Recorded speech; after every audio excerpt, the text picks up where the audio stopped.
안녕 얘들아. 자, 제시카 고등영어 우리 중3 아이들.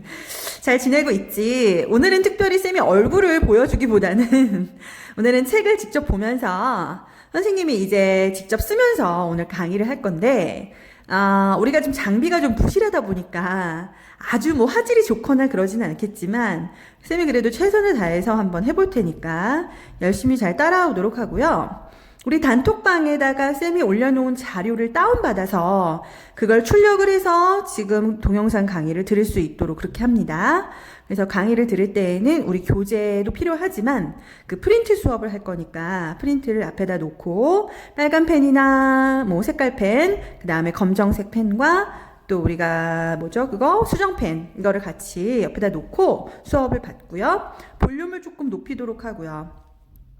오늘 우리가 벌써 챕터 4 해서 투부정사를 나갈 차례인데 이제 투부정사부터 해서 뒷부분으로 동명사, 분사 이런 식으로 준동사를 배우게 될 거고 준동사는 뭐 너무 중요한 부분이니까 우리가 빠짐없이 빈틈없이 열심히 공부를 해서 완전히 마스터를 해야겠습니다. 그리고 쌤이 다시 한번 당부를 하는데 얘들아 저번에 104페이지까지 숙제가 모두 되어 있어야 한다고 했잖아. 104페이지까지 다 풀고 채점이 되어 있어야 되고 그 다음에 워크북도요. 우리가 수동태까지 다 수업이 끝났기 때문에 워크북도 수동태까지가 다 돼 있어야 됩니다. 근데 그거를 사진 찍어서 보내달라고 했는데 그 사진 찍어서 보낸 사람이 지금 한 명밖에 없어요. 그래서 다시 한번 당부하자면은 109페이지까지 우리 문법 그거 푼 거 여기 이 교재 그래머존 교재 푼 거 사진 찍어서 채점까지 해서 사진 찍어서 선생님한테 개인톡으로 보낼 수 있도록 그렇게 하고 그 다음에 워크북도 풀어서 채점한 부분 선생님한테 찍어서 보내주세요. 그럼 오늘 강의 들어가도록 하겠습니다. 자, 프린트 준동사 파트 1 이 부분으로 들어가도록 하겠습니다. 자, 준동사가 뭐냐? 우리 선생님이 늘상 하는 얘기 중에 그런 얘기가 있죠. 정동사가 있고 준동사가 있습니다. 라고 했어요. 노트 어딘가에 우리가 준동사, 정동사에 대해서 필기를 해 놓은 부분이 있을 텐데 어쨌든 정동사라는 것은 정회원의 느낌으로 기억하라 그랬고 준동사는 준회원의 느낌으로 기억하라 그랬죠. 즉 정회원과 준회원 중에서 중요도를 따지면 어느 게 더 중요합니까? 당연히 정회원이 더 중요하잖아요. 그러니까 정동사라는 것은 진짜 동사를 얘기합니다. 진짜 동사를 얘기하기 때문에 문장에서 반드시 개수가 정해져 있다라고 했어요. 개수 구하는 공식까지 우리가 알고 있죠. 문장에 접속사 플러스 관계사 플러스 의문사에다가 1을 더하게 되면 정동사의 개수가 나온다라는 이 공식까지 배웠었고 반면에 준동사 같은 경우는 준회원이기 때문에 사실 그렇게 중요도는 꼭 필요한 동사는 아니다. 그러니까 가짜 동사라는 거고요. 개수가 정해져 있지 않죠. 이게 무슨 얘기냐 하면 빵개가 나와도 상관이 없다. 그 다음에 여러 개가 나와도 상관이 없다는 거예요. 원칙적으로는. 그래서 뭐 몇 개가 나와야 된다라는 그런 법칙은 없기 때문에 개수는 그닥 중요한 것이 아니다라는 거. 그런데 오늘 우리는 이 준동사 부분을 들어갈 거라는 얘기죠. 그래서 준동사가 뭔지 한번 정의를 먼저 내려봅시다. 자, 준동사라는 거는 일단은 동사에서 태어난 거예요. 동사에서 비롯됐지만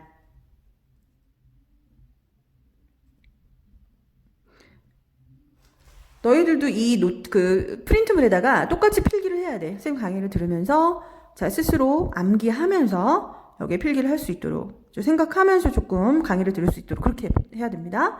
무작정 받아줬거나 따라서 쓴다고 생각하면 안 돼요.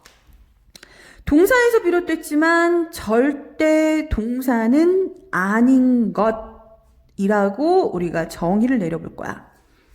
예를 들어 study라고 하는 동사를 한번 예를 들어볼게요. 그러니까 study라는 것을 사전에서 찾게 되면 반드시 verb라고 나올 거예요. 동사라고 나올 거고 얘 해석이 어떻게 돼 있냐면 공부하다, 연구하다라고 해서 분명히 다가 붙어 있을 거라고. 즉, 얘는 순수 동사라는 겁니다.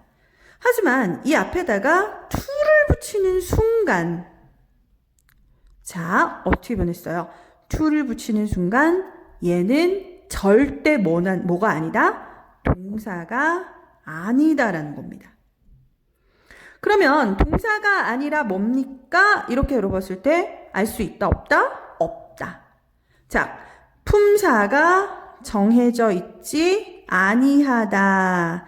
품사가 정해져 있지 아니하기 때문에 우리가 부정사라고 하는 거고요. to를 이용해서 부정사를 만들었다 해서 이름하여 투부정사가 된 거겠지요. 이거는 지금 to study 한 순간 동사가 절대 아니라는 것만 확실해지지 얘가 지금 현재 명사인지 형용사인지 부사인지는 알 수가 없어요. 부를 결정하는 건 문장 안에 들어가서 쓰임을 봐야지만 알 수가 있는 거지 to study만으로는 이것이 명사인지 형용사인지 부사인지는 아직까지는 알 수 없다라는 거죠. 하지만 확실한 건 다시 한번 얘기하지만 절대 동사는 아니라는 거, 절대 동사는 아니라는 것만큼은 확실해진다는 거죠. 그래서 준동사를 만들어주는 방법, 방금 얘기했다시피 앞에다 to를 붙이거나 아니면은 동명사 ing를 붙이거나 아니면 pp형 ed를 붙이거나 이렇게 되면 절대 동사가 아닌 준동사가 되는 것입니다. 자, 그러면 준동사의 세 가지 종류, 3대 준동사와 품사의 4대 천왕과의 관계를 한번 살펴보도록 할게요. 물론 품사에는 총 8품사가 있다고 했죠. 8가지 품사, 우리 외웠던 거 기억하지? 명대 형부가 동전을 접어서 감췄다. 명사, 형용사, 부사, 그 다음에 동사, 전치사, 그 다음에 접속사, 감탄사, 그 다음에 대명사, 이런 것들이 있다 그랬잖아요. 이렇게 해서 8가지 품사가 있지만 우리가 연결하는 것들 바로 제끼고 뭐 뺄 거 빼고 압축할 거 압축하면 문장을 이루는 가장 중요한 4가지가 나온다 그랬죠. 우리는 그것을 품사의 4대 천왕이라고 했었어. 그 4개가 뭐였더라? 자, 여기 있네요. 명사, 형용사, 부사, 동사, 이렇게 4개를 우리가 품사의 4대 천왕이라고 하는 거잖아. 그리고 방금 얘기했던 이 준동사의 3가지 종류가 있는데요. 투부정사와 동명사와 분사, 이 3가지가 있단 말이야. 그럼 각각 이 투부정사는 무슨 역할을 하고 동명사는 무슨 역할을 하고 분사는 무슨 역할을 하는지 우리가 한번 체크를 해보자는 거예요. 자, 질문할게요. 투부정사부터 시작합시다. 투부정사는 명사적 용법으로 쓰이나요? Yes or no? Yes. 그렇지. 자, 투부정사는 형용사적 용법으로 쓰이나요? 그렇죠. 형용사적 용법 있죠? 부사적 용법으로도 쓰이나요? 네. 하지만 절대 뭐는 아니라고요? 동사는 절대 될 수 없다고요. 아, 그러면 투부정사는 명사나 형용사나 부사 역할을 하는구나. 일단 접수됐죠? 두 번째, 동명사라는 것이 있습니다. 얘는 말 그대로 원래 동사에서 태어났다고 했잖아. 동사가 명사로 변신한 거예요. 하지만 그렇다고 100% 명사도 아니고 동사는 더더군다나 아닌 것이기 때문에 약간 이렇게 생각하면 돼. 동사적 성질을 조금 가지고 있는 명사. 다시 한번 뭐라고? 동사적 성질을 가지고 있는 명사라고 보면 돼요. 그러니까 당연히 명사적 용법으로 쓰이고요. 형용사 안 되고요. 부사도 안 되고요. 동사는 더더군다나 절대 아니라고 했습니다. 분사는 나누어진다. 나눌 분자를 써서 분사라고 하는데 현재 분사와 과거 분사로 나눠지는 거는 다 알고 있죠. 현재 분사는 우리가 ing를 붙이고 과거 분사는 ed형, pp형이라고도 부르는데 이 분사 같은 경우는 절대 명사적 용법은 쓸 수가 없고요. 주로 대부분 형용사적 용법으로 쓰이고요. 분사 구문에 한해서 부사적 용법으로도 쓰여요. 분사 구문은 우리가 부사적 용법으로 본다. 그 다음에 절대 동사는 아니니까 자, 이쪽 어때? 동사는 절대 아니죠. 우리가 지금 3대 준동사 절대 동사는 아닌 것이라고 정의를 내렸기 때문에 이 동사 부분에는 다 X가 쳐져 있어야 됩니다. 그러면 너무너무 중요한 이 표를 다시 한번 보면 투부정사는 명사, 형용사, 부사 세 개로 다 쓰이는구나. 동명사는 오로지 명사정용법으로만 쓰이는구나. 분사는 주로 대부분 형용사 역할을 하면서 분사 구문의 경우에는 부사로 취급하는구나. 이렇게 정의를 내릴 수가 있죠. 너무 중요하지. 하지만 절대 다들 정동사는 아니라는 거. 이렇게 해서 다시 한번 기억해야 될 거. 준동사의 성질하고요. 준동사의 종류 세 가지. 그 다음에 이것들이 쓰이는 용법들. 자, 그렇다면은 약간 이 표만 봤을 때는 어느 게 가장 으뜸처럼 보입니까? 그렇지. 가장 투부정사가 준동사 중에서는 가장 많은 쓰임을 가지고 있기 때문에 투부정사가 제일 많이 쓰인다라고 결론을 지어도 되겠죠. 오케이. 그러면 오늘 배우게 될 이 투부정사를 집중적으로 살펴보겠습니다. 밑으로 내려와서 일단 방금 했다시피 우리가 투부정사 같은 경우에는 명사적 용법으로도 쓰이고 형용사적 용법으로도 쓰이고 부사적 용법으로도 쓰인다라고 했던 거잖아.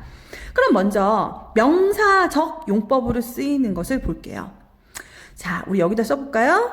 저번에 했었죠? 명사는 문장 안에 들어가면 뭐가 된다고? 주어, 목적어, 보어, 주목보가 된다고 했었죠? 그래서 주어, 목적어, 보어라고 하는 필수 성분 무려 3가지를 다 할 수 있는 애가 명사라고 했잖아. 그치? 이게 잘 안 보이네? 잠깐만. 쌤이 조금만 각도 조정할게요. 그래서 다시 한번 요걸 조금 당겨서 명사는 문장 안에 들어간 뭐라고? 주어, 목적어, 보어 이 3가지 역할을 한다라고 했기 때문에 너희들이 지금 이거 명사를 딱 본 순간 주목보 나오겠구만 이걸 예상을 먼저 했어야 됩니다. 먼저 주어로 쓰이는 명사전용법의 투부정사 여기 빈칸에다가 일단은 주어, 목적어, 보어 이거를 딱 써보도록. 주어, 목적어, 보어는 또 어마어마하게 중요한 애잖아. 문장을 이루는 필수 성분 4가지 중 무려 3가지입니다. 그 3가지 역할을 모두 다 할 수 있어요. 명사정법은.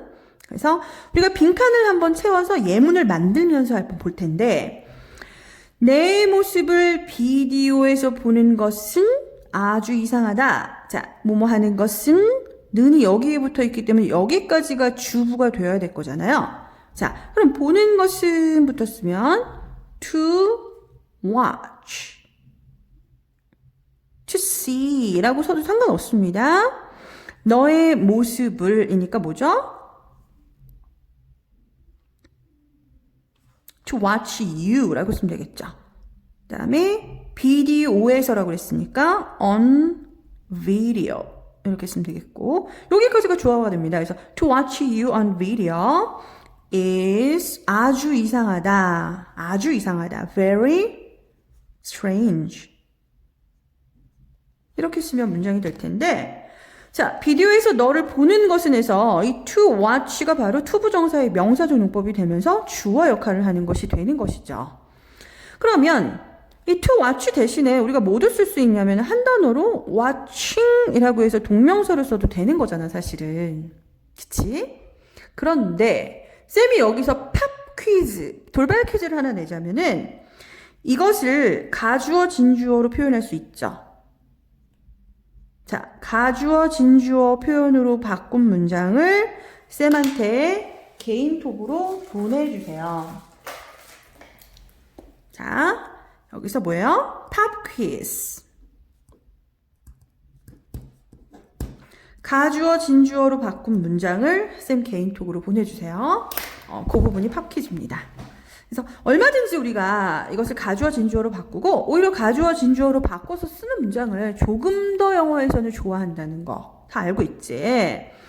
자, 이번에는 목적어 자리에 투부정사를 써야 되는 경우를 한번 해볼게요. 그들이 나에게 돈을 빌려주기로 동의했다.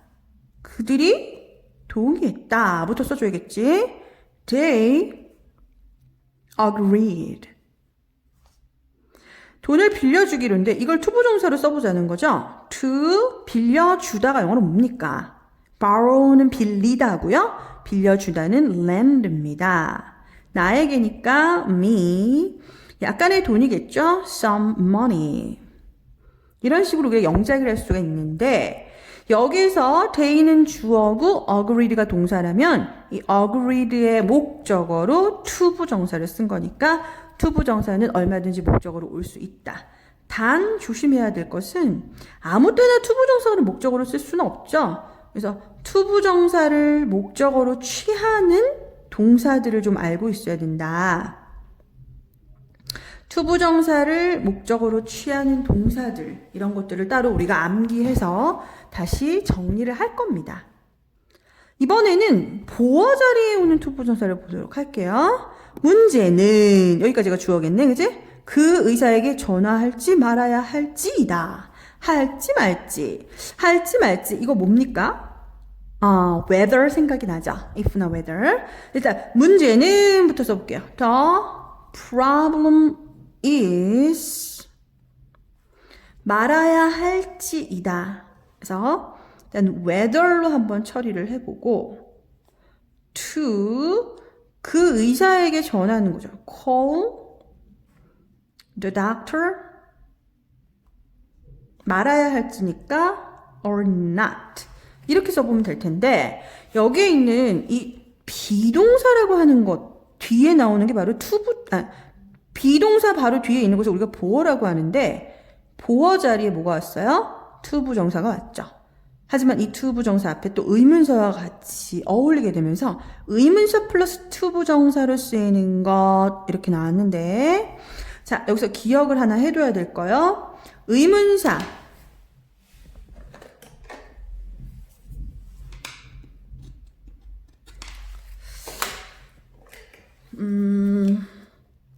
여기다 정리를 꼭 해둬. 자 의문사에다가 얘들아 to 부정사를 붙이잖아? 그럼 무조건 그것은 명사적 용법입니다. 다시 뭐라고요? 의문사에다가 to 부정사를 붙이게 되면 무조건 무슨 용법? 명사적 용법이다. 이렇게 알고 있어야 됩니다. 왜 그렇게 되는지. 왜 그렇게 되나요? 의문사 플러스 to 부정사는 사실 공식에 의해서 의문사 플러스 주어 should 동사 원형 이렇게 바꿀 수가 있거든요. 의문사 주어 should 동사 원형 하면 우리가 의문사절이라고 하는데 의문사절이야말로 대표적인 명사절이기 때문입니다.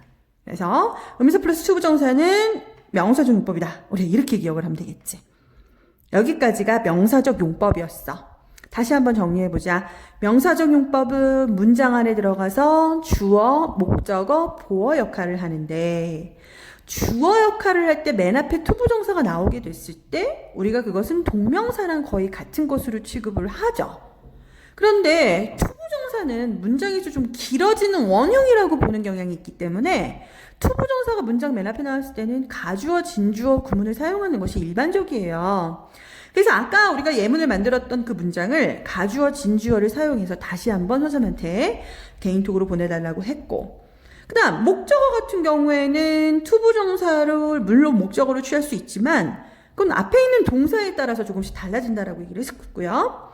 그 다음에 보어 역할, 비동사 뒤에 있는 건 우리가 보어라고 부르는데 그 보어 역할에도 얼마든지 to 부정사 올 수가 있죠. 하지만 to 부정사 앞에 의문사가 붙어 있을 때는 무조건 명사적 용법으로 봐라. 이런 얘기도 했습니다.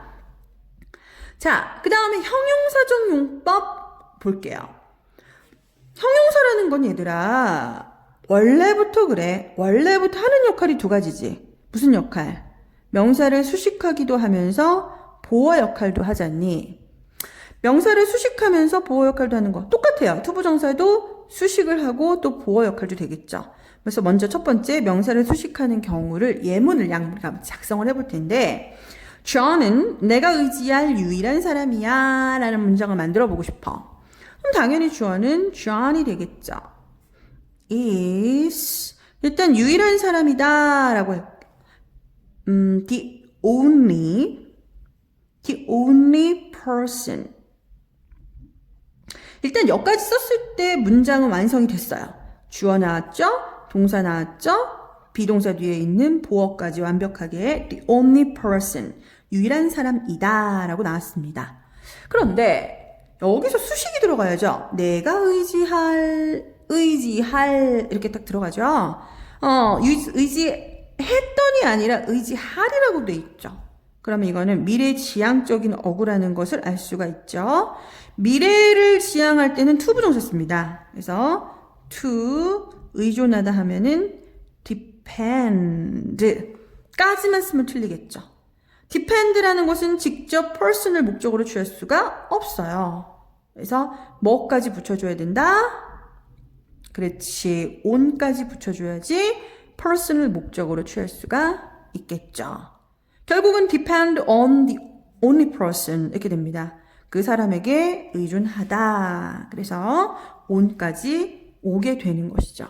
그래서 좀 자리가 조금 부족한 관계로 뒤를 잠깐 우리가 넘겨서 빈 공간에다 한번 필기를 해보도록 하면 예를 들어 나는 같이 얘기할 친구가 필요합니다. 라는 문장을 만들고 싶어.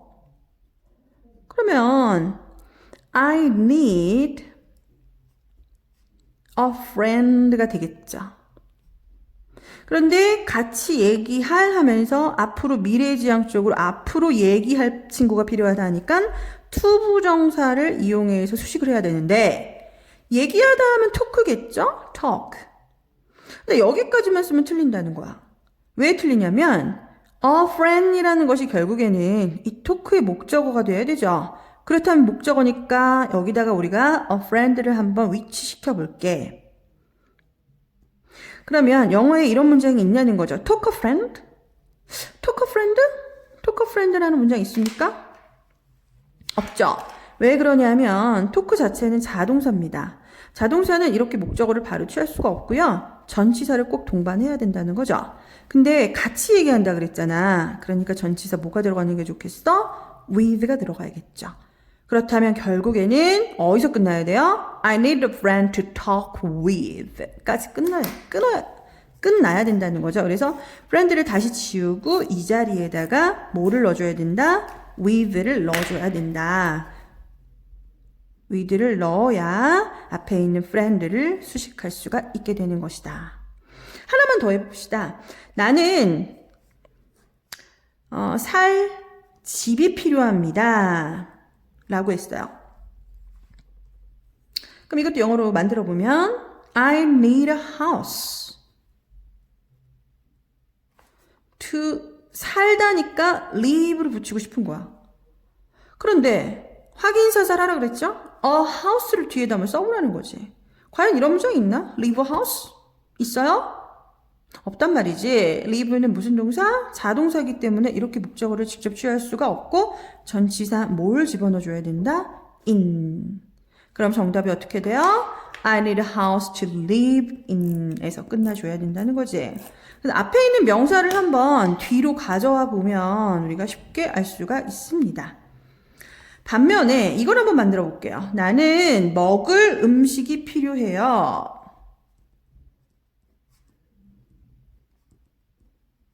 먹다라는 타동사를 한번 이용해 봤어. 그러면 I need food 이렇게 되겠죠. 먹을이니까 to eat 이렇게 쓸 텐데 food를 여기다 가져와 봤을 때 eat food 음식을 먹다라는 거는 너무나 완벽하게 들어맞죠. 그러니까 얘는 eat는 뒤에 전치사 필요가 없는 겁니다. 얘는 뭐니까?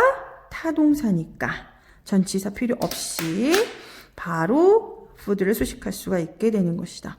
그러나 이제 어떤 경우에도 다 공통적인 것은 뭐냐면 항상 명사가 앞에 나오고 투부정사의 이 투부정사 어구들은 뒤에서 앞으로 후치 수식해야 된다라는 거는 변함없는 사실이에요.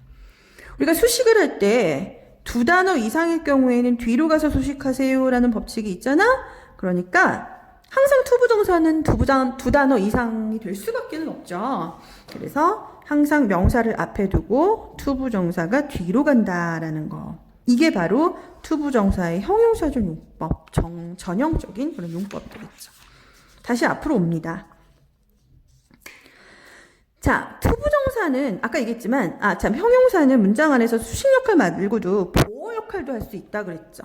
그럼 보어 역할을 하게 되면 어떻게 되냐 하면은 이게 조금 이제 고등어법에 나오는 건 한데, 고등어법에 나오는 거긴 한데, 여러분들도 미리미리 우리가 알 필요가 있습니다. 우리가 비투용법이라고 하는 거죠. 들어본 사람이 있을 수도 있고, 없을 수도 있는데, 문장 안에서 비동사와 투부정사만으로 어떤 5가지의 뜻을 지니게 되는 이러한 것을 우리가 비투용법이라고 해요. 다시 한번. 비동사에다가 투부정사를 썼을 뿐인데 가능의 뜻, 운명의 뜻, 의무, 예정, 의도의 뜻을 지니게 되는 경우 이것이 어떻게 굳어져서 비투용법으로 만들어진 그런 케이스가 되겠는데 우리가 이걸 앞글자 따서 가운의 예의라고 외울 거예요. 다시 한번 뭐라고요? 가운의 예의. 따라 해봅시다. 가운의 예의. 이렇게 돼서 가능, 운명, 의무, 예정, 의도를 나타낼 수 있다는 거. 사실은 원래 be able to였던 겁니다. be able to는 다 알고 있잖아, 얘들아. 그지? can하고 같다는 거. 그러니까 뭐뭐 할 수 있다는 뜻인 거야. 뭐뭐 할 수 있다. 그런데 이걸 너무 많이 쓰다 보니까 아유 야 able 지우고 우리 그냥 be하고 to만 남기자. 이렇게 된 거예요. 그러다 보니까 be to만으로도 뭐뭐 할 수 있다라는 뜻이 된 거지.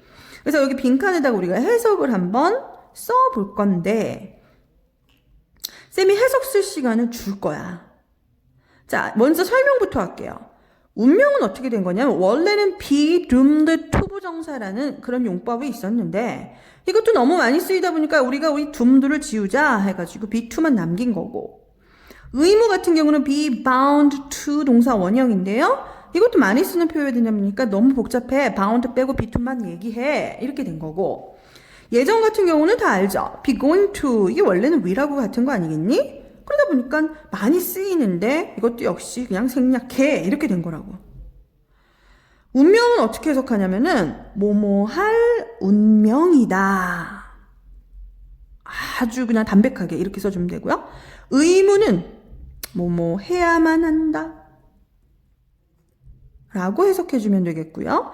예정은 will이니까 뭐뭐 할 것이다. 이렇게 심플하게 해석해주면 되고요.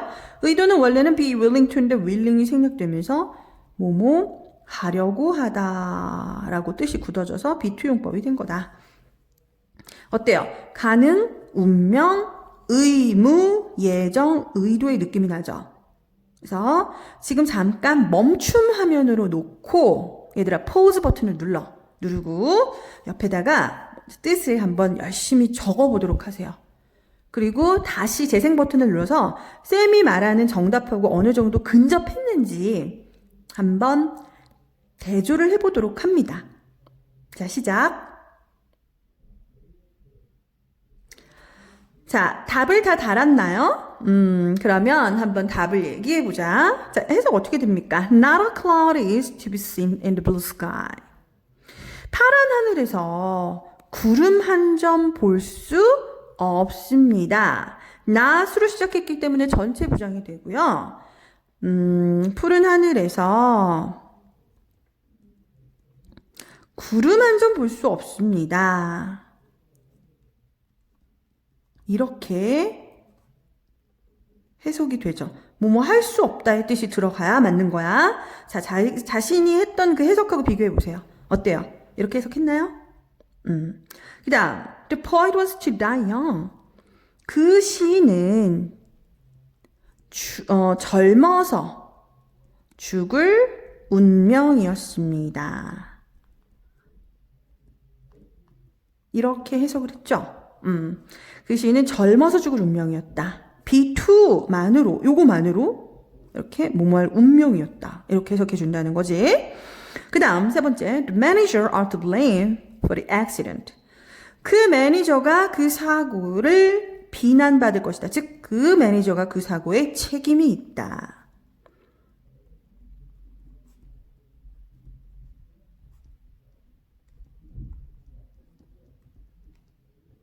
이렇게 해석해 주면 되고요. 의무니까 약간 책임져야 한다. 다시 수정할게, 쌤이. Sorry. 그 사고를 책임져야 한다. 다음, 예정 같은 경우는 뭐뭐 할 것이다가 들어가야 되니까요. The boss is to arrive at 10 by plane. 그 상사는 비행기로 10시에 도착할 것이다. 이렇게 해서 뭐뭐 할 것이다를 넣어줘야 되겠고, 의도 같은 경우는 Such an attitude will not do if you are to settle the matter. 그러한 태도는 도움이 되지 못할 것입니다. 너가, 여기에 비투 용법이 있네요. 그죠? 너가 그 문제를 해결하려고 한다면 하면서 의도를 넣어주세요. 그런 태도는 만약 네가 그 문제를 settle, 해결하다는 뜻입니다. 해결하려 한다면 do가 일형식 완전 자동사로 도움이 되던데 도움되지 않을 것이다. 이렇게 해석을 해준다라는 거지. 그래서 봐봐. P2용법만 해석 잘해도 우리가 독해 부분에서 해석이 잘 안 되는 부분을 커버할 수가 있습니다. 자, 그 다음 부사적 용법으로 가볼게요. 자, 부사적 용법은 무려 7개의 용법이 있어요. 목적과 감정의 원인, 판단의 근거, 형용사 수식, 조건, 결과. 외울 때에는 조한이가 목감 갔다가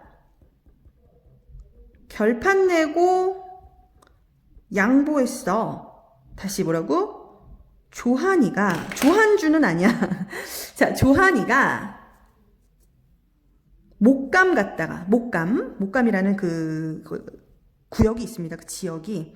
조한이가 목감 갔다가 결판 내고 양보했다. 이렇게 써주는데, 조는 조건입니다. 조건이니까 뭐뭐 한다면 이라고 if처럼 해석해 주세요. if랑 같은 거다 이렇게 생각하면 돼. 그 다음에 하는 한정이야. 그러니까 영어에서 한정이라는 건 되게 고급진 용어인데 사실은 수식이랑 똑같은 얘기입니다. 수식. 그래서 뭐뭐 하기에 이렇게 해석해 주고. 지금 다 필기하고 있는 중이지. 지금 여기에 있는 거 쌤이 필기 노트에다 하라고 지금 여기다 적어주는 거예요. 목은 목적이죠. 목적은 다 알 거야. 뭐뭐 하기 위해서. 감이라는 건 감정의 원인이죠. 원인이니까 because처럼 해석해 주면 돼요. 뭐뭐 해서 이렇게. 결은 결과. 해석할 때는 결과까지 가야 돼요. 뭐뭐 해서 뭐뭐 했다까지 가야지 이게 결과가 됩니다. 판은 판단의 근거라고 하는 거죠. 뭐뭐 하다니 판단할 때 근거가 있을 거 아니야. 그 근거를 얘기할 때 뭐뭐 하다니 이렇게 해석해주고, 양보 같은 경우에는 비록 뭐뭐지만 이라고 although처럼 해석해주는 거예요. 이렇게 해서 7가지 용법이 있다. 물론 우리가 중학교 때는 주로 감정의 원인이나 뭐 한정 이 부분에서만 시험이 나오지만, 사실 이제 고등부 가면은 이게 두루두 다 나오기 때문에 이걸 7가지 용법을 좀 더 많이 알고 있으면 되게 좋죠. 다시 한번 뭐라고? 조한이가 목감 갔다가 결판 내고 양보했다. 그 중에서 과연 어떤 용법인지 우리가 여기서 맞춰보는 거예요. 그는 그런 식으로 행동하다니 정신 나간 게 틀림없어. 자, 하다니 하면서 뭐예요? 정신 나갔다에 대한 근거를 들고 있죠.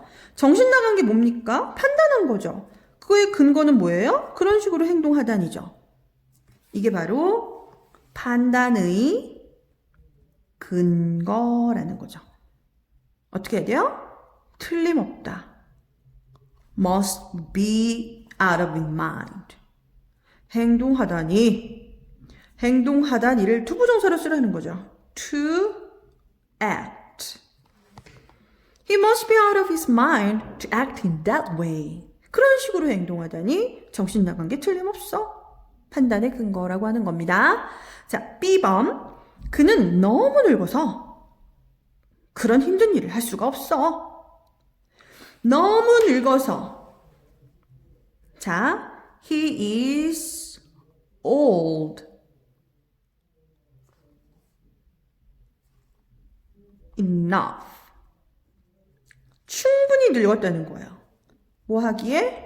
To do such a hard job. 이 to do such a hard job 뭘 수식하고 있어요? old를 수식하고 있죠. 그렇기 때문에 하기에는 늙었다. 하기에는 늙었다. 한정으로 봐야죠. To do such a hard job이 결국엔 old를 수식할 수 있다는 거예요. 그 다음 C. 그는 열심히 일했으나 결국 실패했다. 결국 뭐뭐했다. 어떤 느낌? 결과 느낌이죠. 결국 뭐뭐했다.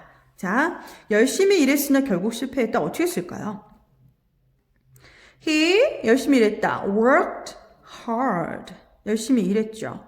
그러나 결국 실패하다. only to fail. 이렇게 씁니다. only to 동사 원형 너무 중요한 거라서 쌤이 빨간색으로 한번 체크를 해볼게. 여기다 한번 써볼게요. only to 동사 원형 무슨 뜻이야? 그러나를 넣어줘야 돼. 잘 안 보이나? 밑에다 쓸게요. 그러나 결국 뭐뭐 하다.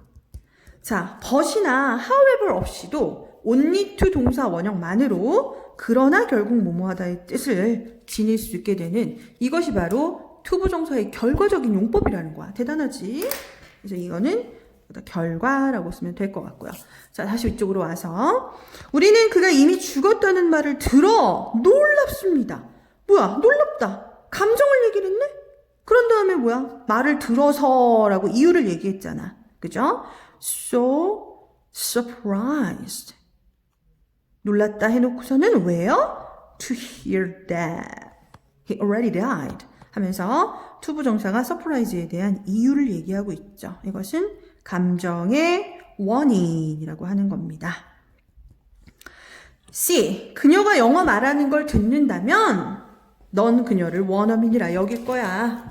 이렇게 한다면으로 해석되면 if 같은 그런 느낌이 들죠.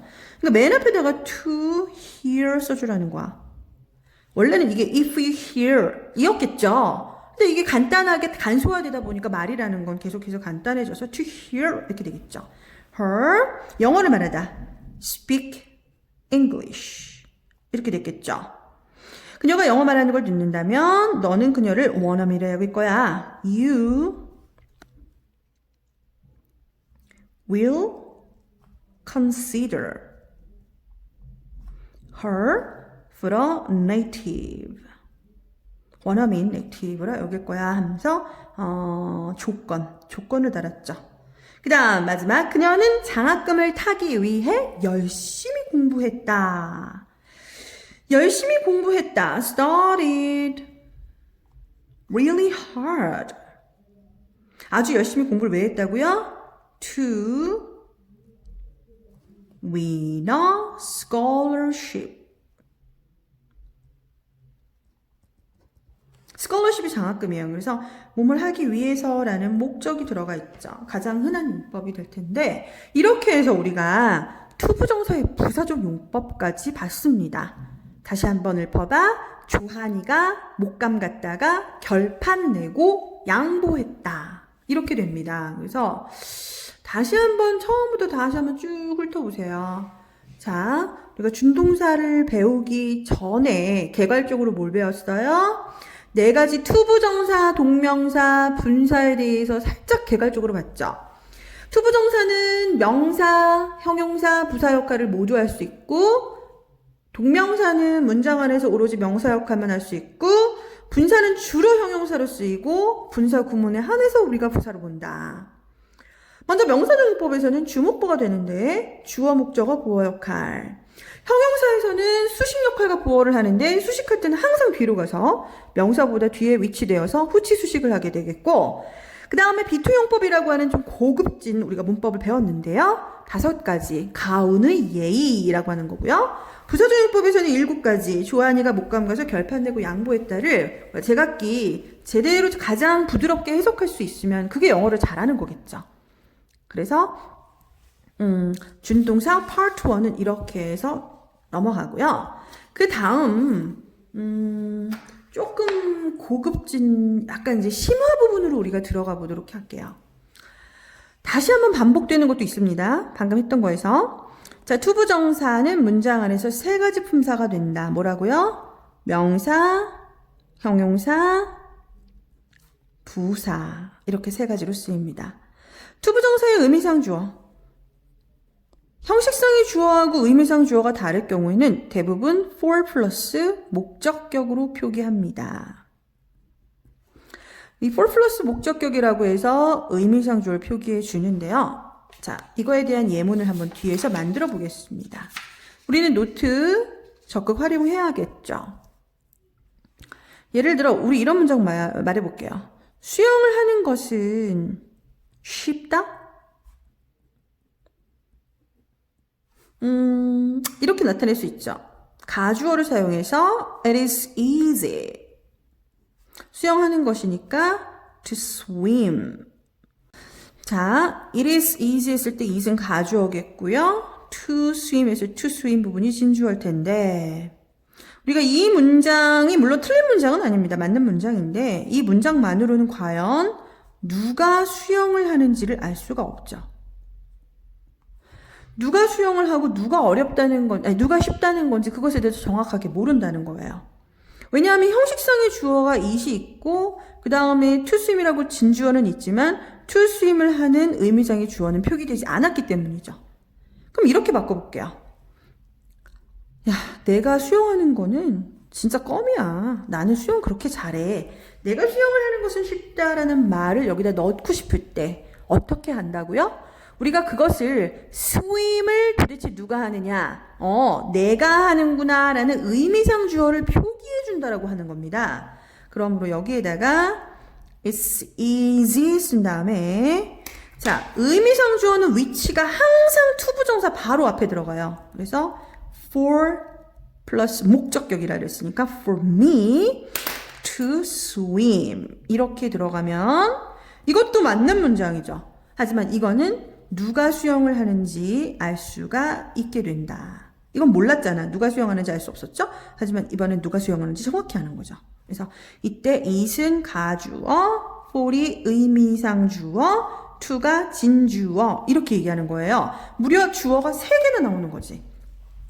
흔히 it for to 구문이라고도 합니다. 해석 순서는 여기서부터죠. 내가 to swim 수영하는 것은 앞으로 가서 쉽다. 이렇게 되고요. 의미상 주어 표기법 다시 한번 투부정사 바로 앞으로 들어가요. 위치 헷갈리지 않죠? 투부정사 바로 앞으로 언제나 for 플러스 목적격으로 써준다. 그래서 우리가 의미상 주어 표기하는 방법까지 배웠어요. 그러나 단 바로 앞에 사람 성격. 다시 한번 뭐라고요? 사람 성질을 나타내는 형용사가 있을 경우에는 for이 아니라 of 플러스 목적격으로 표기한다. of가 들어간다는 거죠. 예를 들어 사람 성질에 해당하는 걸 우리가 한번 예문을 들어볼게요. 다시 뒷장으로 와서 방금 easy라고 하는 것은 사람 성질하고 관련이 없는 그냥 일반 평범한 형용사죠. 하지만 사람 성질과 관련된 형용사를 한번 써볼게요. 자, 이렇게 써볼게요. 동물을 학대하는 것은 잔인하다라고 하는 문장을 쓰고 싶은데 이 잔인하다라고 하는 건 사람의 성질하고 관련된 거잖아. 그래서 이걸 가주어 진주어 구문을 사용해서 쓴다면 잔인한 it is cruel 이라고 쓰고요. 동물을 학대하는 것은을 진주어로 만들어서 to mistreat animals 이렇게 썼단 말이야. 그럼 이게 가주어가 되고 이 부분이 진주어가 되잖아요. 그러나 이번에도 여전히 누가 학대하는 건지는 알 수가 없는 상황이야. 그냥 일반적으로 사람들이 학대한다 이런 얘기가 돼요. 그런데 이번에는 이렇게 쓰고 싶은 거지. 야, 네가 동물 학대하는 거 정말 잔인해. 너가 라는 말을 넣어주고 싶은 거지? 이럴 때 의미상 주어를 표기해야 되는데 아까 뭐라 그랬죠? 의미상 주어는 반드시 투부정사 바로 앞으로 들어가야 된다고 했잖아. 그래서 아까처럼 for 플러스 목적격을 넣어주려고 했는데 앞에 형용사가 무슨 형용사라고 그랬죠? 사람 성질과 관련된 형용사라고 그랬죠. 사람 성질과 관련된 형용사. 그렇기 때문에 for를 쓰는 것이 아니라 of 플러스 목적격 of you 이렇게 들어간다는 거죠. 그래서 앞장으로 다시 오세요. 사람 성질을 나타내는 형용사가 있을 경우는 of 플러스 목적격으로 표기한다고 했고요. 그럼 우리 여기서 사람 성격을 나타내는 형용사 예를 세 가지만 써보자고. 뭐 친절한 kind 있겠고요. 아니 뭐 예의가 바른 거 뭐라 그래요? polite 같은 거. 자, 똑똑한 거 뭐라 그러죠? intelligent라고 하죠. 이런 것들이 사람 성질하고 관련된 거예요. 그거 말고도 엄청 많아. 방금 우리가 썼던 거 잔인한, cruel, brutal 다 뜻도 쓰세요. brutal도 역시 잔인한이라는 뜻이죠. 이기적인이 뭐예요? selfish. 반대로 이타적인 건 뭐죠? selfless라고 해요. 이기적인. 얘는 남을 위하는 거. 이타적인, selfless. 이렇게 얘기하고요. 그 다음에 현명한 건 뭡니까? wise 현명한 거죠. 그 다음에 멍청한 거는 stupid라든지 silly 이런 게 있어요. 이런 거 다 사람 성질하고 관련된 거고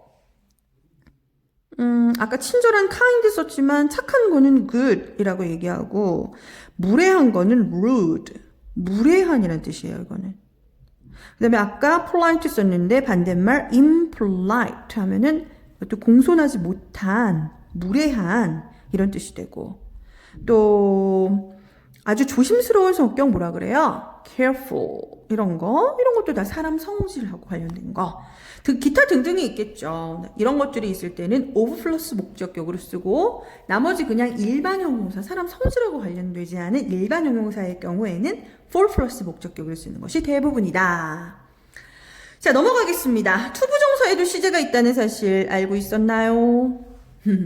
자, 투부정사는 일단은 동사에서 왔다 그랬잖아요. 아까 우리가 동사에서 비롯됐지만 절대 동사는 아닌 것이라고 정의를 내렸죠. 어쨌든 간에 동사에서 비롯됐기 때문에 동사적인 성격을 조금은 가지고 있을 수밖에 없는데 그 중에 동사의 특징 중 시제라는 것이 있죠. 근데 우리가 정동사 같은 경우에는 시제가 무려 몇 가지가 있다고 배웠어. 너무 많다 그랬죠. 12시제라는 거 우리가 맨 앞에서 배웠었잖아. 하지만 다행히도 준동사의 경우에는 시제가 딱 2가지 시제밖에 없다는 거 너무 다행이죠. 그래서 하나는 이름이 뭐야? 투부정사의 첫 번째 그 시제는 단순 부정사라고 하는 거 이름 알아두시고 두 번째는 완료 부정사라고 하는 겁니다. 단순 부정사는 그냥 to 플러스 동사 원형 우리가 흔히 알고 있는 그 투부정사의 형태이고요. 완료 부정사는 완료자가 들어갔기 때문에 have pp가 들어가겠죠. 그래서 to have pp 이렇게 들어가면 우리가 이걸 완료 부정사라고 하는데 투부정사는 어느 때 쓴다? 동사와 시제가 같을 때 씁니다. 그 다음 to have pp는 정동사보다 한 시제 과거일 때 쓰는 겁니다. 예문을 들어보면 뒤로 다시 와서 조금 지저분하니까 다른 종이에다 한번 써.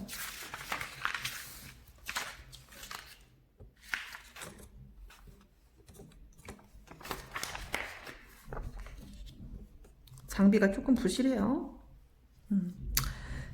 자, 뭐 이런 예문을 한번 들어볼게요. 그는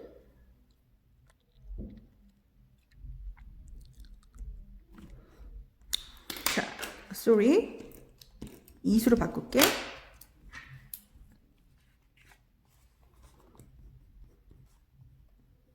It seems that he's a liar. 이거 저번 시간에 했던 그런 문장인데 it은 가주어입니다. 물론 그 다음에 대절이 진주어일 거예요. 대절을 사실은 이제 it에다가 대입해서 해석을 해주는 건데 그가 거짓말장인 것처럼 보입니다. seems는 뭐뭐처럼 보이다 라는 뜻이죠. 그럼 우리가 이걸 뭐라고 하냐면은 이 부분의 앞에 있는 부분 이 부분이 바로 주절이라고 하는 거야. 주인이 되는 부분이라는 거지. 그러나 지금처럼 접속사가 붙어있는 부분은 혼자 단독으로 쓰일 수 없고 항상 주절에 기생해서 달라붙어서만 쓸 수 있기 때문에 이 부분은 종속되어 있다. 그래서 종속절이라고 하죠. 그러면 우리가 이렇게 표기해 봅시다. 주절의 동사는 뭡니까? 현재예요. S 붙은 거 보이죠? 그 그다음 종속절 시제도 뭐예요? 현재예요. 그러면 주절 시제와 종속절의 시제가 우리는 일치한다고 얘기할 수 있죠.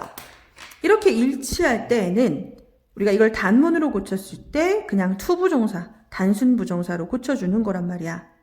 어떻게? it 지우고 뒤에 있는 진짜 주어 he가 나오죠.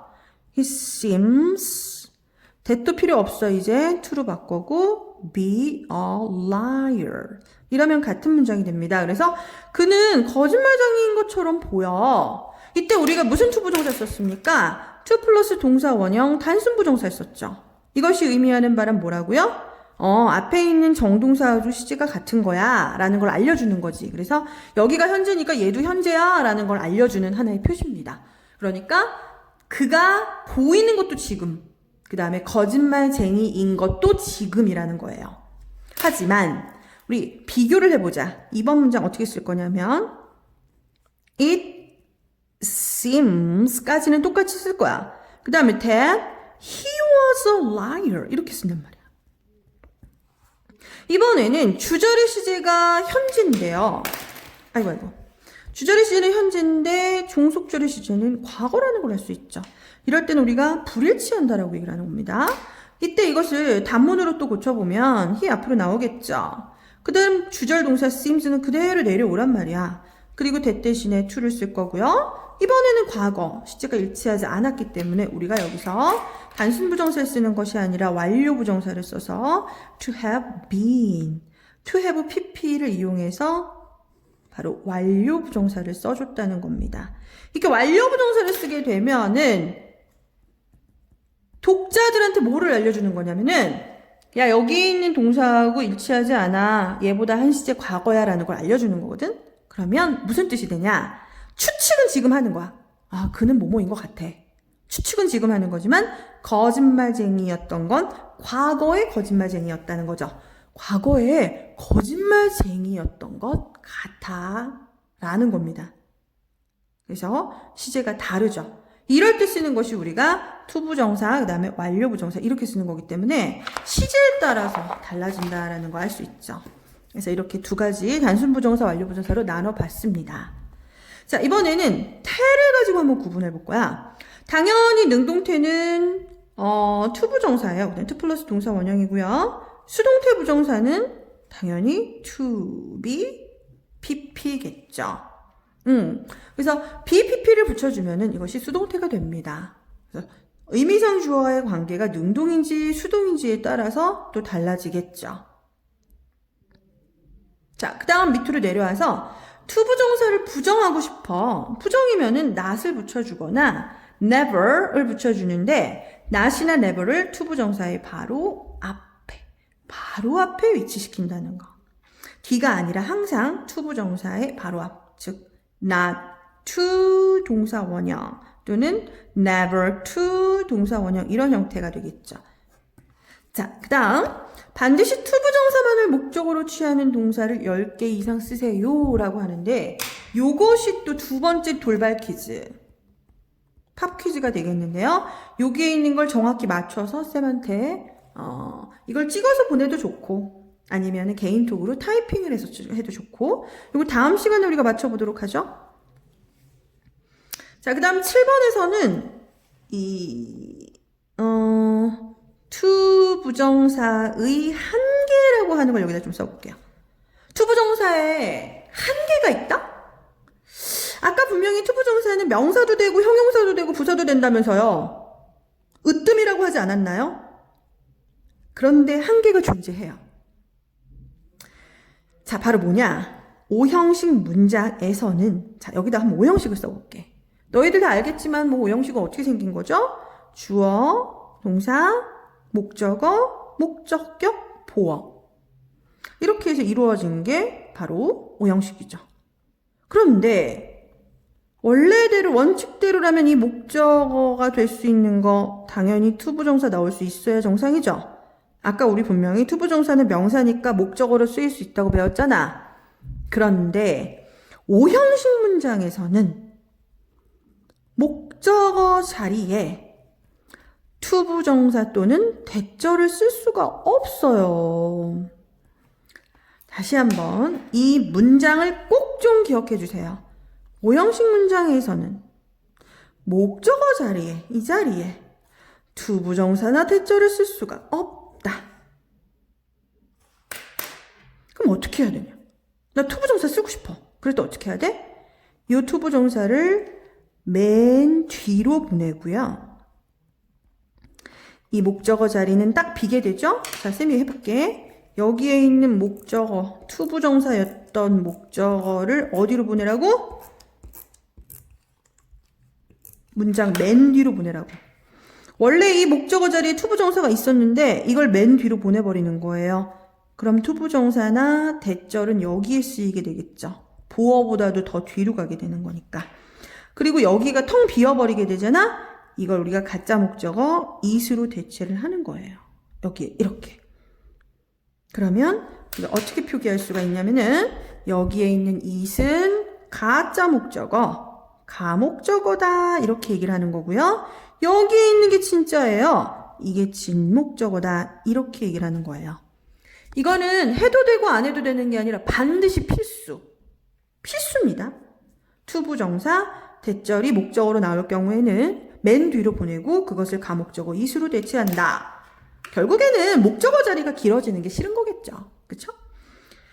이렇게 되는 오형식 종사에는 주로 이 동사, 어떤 동사가 나오냐면은 M, B, C, F, T 동사들이 나올 때 주로 이렇게 되는데요. M이라는 건 make, B는 believe, C는 consider, F는 find, 그 다음에 think. 이런 동사들이 올 경우는 거의 대부분 이렇게 it이 나왔을 때 가목적어, 진목적어 구문이 되는 경우가 많습니다. 마지막 8번. 다음을 영작하시오. 나는 가지고 쓸 펜이 없다. 아까 했던 거 응용하는 건데 없대요. I don't have. 펜이 없다 이거야. 그 다음에 펜을 뒤에서 수식할 거잖아. 가지고 쓸. 앞으로 미래지향적인 거네. 그럼 투부정사 붙이라고 했고요. 쓰는 거니까 뭡니까? write잖아요. 그런데 펜을 쓰는 게 아니라 펜은 가지고 쓰는 걸 테니까 전치사 with. 그래서 to write with가 앞에 있는 펜을 수식하게 되겠고, 라는 살집이 필요하다. 아까 했던 문장이네요.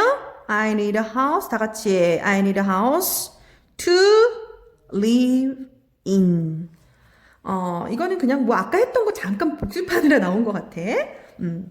얘들아, 다시 한번 선생님이 부탁하는데 여기에 있는 목적어로 투부정사를 취하는 동사 아주 대표적인 거 10개를 써서 이걸 사진 찍어서 쌤한테 보내주든지 아니면 타이핑을 해서 보내주면은 쌤이 가장 먼저 보낸 사람한테 2가지 아까 했던 거 첫 번째에 있었죠? 가주어 진주어로 바꿔서 문장 보내달라고 했던 거하고 이 부분하고 같이 해서 돌발 퀴즈 2가지 답을 맞춰주세요. 가장 먼저 보내는 사람한테 쌤이 기프티콘을 쏩니다. 자, 그러면은 일단 여기서 오늘 강의는 마치고 투부정사에 대해서 잘 정리를 해보도록 하고요. 다음 시간에는 투부정사 2번째 부분으로 넘어가면서 자연스럽게 문제를 풀고 동명사 부분으로 넘어가는 걸로 그렇게 하겠습니다. 숙제는 쌤이 톡방에서 다시 정확하게 남겨줄 테니까 자, 단톡방 참고하세요. 안녕!